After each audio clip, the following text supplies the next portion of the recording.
வணக்கம் உறவுகளே. என்ன விஷயம்னு சொன்னால், அதுக்கு முதல் நான் கூட என்ன விஷயம்னு சொன்னால், ஆவாரம்பூ நிறைய விஷயங்களுக்கு இந்த ஆவாரம்பூவை யூஸ் பண்ணுறாங்க. வெந்நீரில் மற்றது இங்கே கிளிநொச்சி பகுதியிலேயும் இந்த பூக்கொள்கிற பரம்பல் நிறைய இருக்குது. இங்கே பாருங்க, ஆவாரம்பூ ரைட். இதை இப்படி ஒடித்து வெயில் இல்லாமல் உலர்த்தி பேக் பண்ணி எல்லாம் விற்கிறாங்க. ரைட்டு. இந்த சீனி வருத்தக்காரர், இப்போ டயபெட்டிக்ஸ் மற்றது நிறைய வருத்தக்காரர்களுக்கு எல்லாம் இது நல்லது. இங்கே பாருங்க, இப்போ பூக்கிற சீசன். இந்த பூ வேணுமென்றால் சொல்லுங்க, தேவையானாக்கள் சொல்லுங்க. அப்படின்னு சொன்னால் வடிவாக சுத்தமான முறையில் இதை தயார்படுத்தி அனுப்பக்கூடிய மாதிரி இருக்கும். இந்த வெளிநாட்டில் இருக்கிறார்களெல்லாம் விரும்பி இதை கேட்குறவங்க. ரைட். அங்கால அப்படி காட்டுக்குள்ளே இருக்குது. கொஞ்சம் பயங்கரம் தான், எடுக்கிறது கஷ்டம்தான். இருந்தாலும் உங்களுக்கு இதை செய்திடலாம்.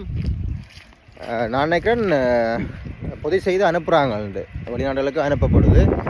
என்னுடைய பகுதியிலேயும் நான் இருக்கிற இடத்துலையும் இது இருக்குது, ஆவாரம்பூ. ரைட். நிறைய மருத்துவ குணங்கள் இருக்குது. வேணுமெண்டா கூகுள் பண்ணி பாருங்கள். தேவையான ஆட்கள் ஓட பண்ணுங்க. வேணுமென்று சொன்னால் நான் இதை எடுத்து பாதுகாப்பாக பதப்படுத்தி பேக் பண்ணி அனுப்புகிறேன். ரைட். வேணுமென்று சொன்னால் பவுடர் ஆக்கி அனுப்பலாம். இதை நார்மலாகவே காய விட்டால், அந்த பூ எடுத்து பாதுகாப்பாக காய விட்டாலே தண்டை பாட்டுக்கு அப்படியே பவுடர் ஆகும். ரைட். வெயிலில் உலர்த்தக்கூடாது, ஒரு இணலான பகுதிகளில் உலர்த்தி எடுத்த முண்டால் சரிங்க. பாருங்கள், இலவசமாக எங்களோட இடத்துல கிடைக்கக்கூடியது. அங்காலையும் இருக்குது, அங்கால பகுதியில் ரோட்டுக்கு அங்காலையும் இருக்குது. இதுதான் ஆவாரம்பூ. ரைட்.